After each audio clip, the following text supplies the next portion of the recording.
Hello and welcome back to Big Fish Little Fish Aquatics. In today's video I'd like to share my top 5 freshwater tropical fish for beginners. In no particular order, number 5 is the Harlequin rasbora, or its close relative, the pork chop rasbora.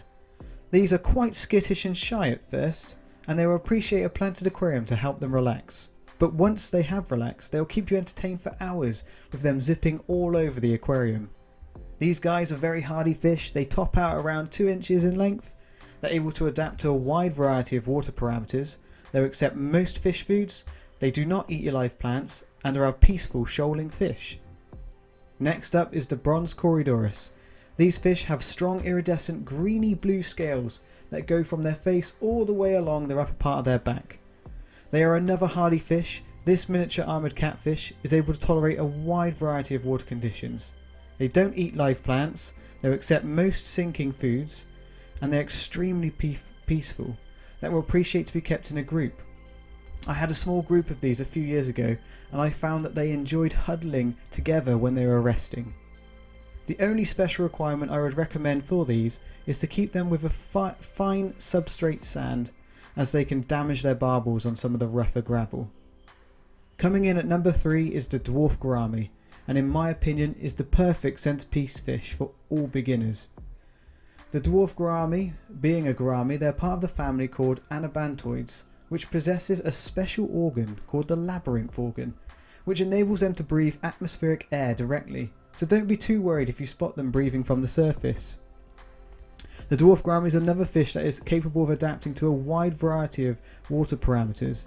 They'll eat almost anything that they can fit in their mouth. They'll remain about 5 centimeters in length, and they won't eat your plants.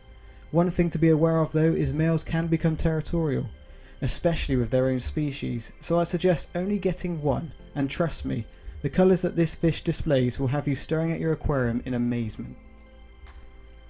So at number 2 is the cherry barb. Cherry barb is a small peaceful barb that is another shoaling fish. They're very active, darting around any plant life and especially hiding in there when they feel threatened. They'll eat most foods and can adapt to a wide range of parameters. They generally get no larger than 2 inches. You'll want a mix of males and females, as you'll find although the females are duller in colour, they'll actually encourage the males to show a much deeper red. And last, but certainly not least, is the Bristlenose pleco. This is a small herbivorous pleco that can get between 3 to 5 inches.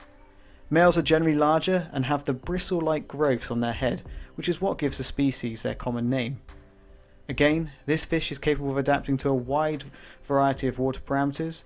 They'll readily accept most algae or pleco wafers and are not too territorial. Depending on your tank size, I'd suggest keeping only one.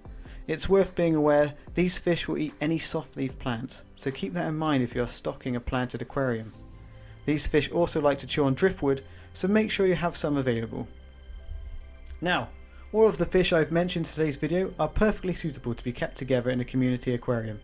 Just make sure you do your research on each fish to ensure that you have the right size aquarium to stock the ones you would like to look after. I hope you've enjoyed this video. Don't forget to like, subscribe, and I'll see you in the next one.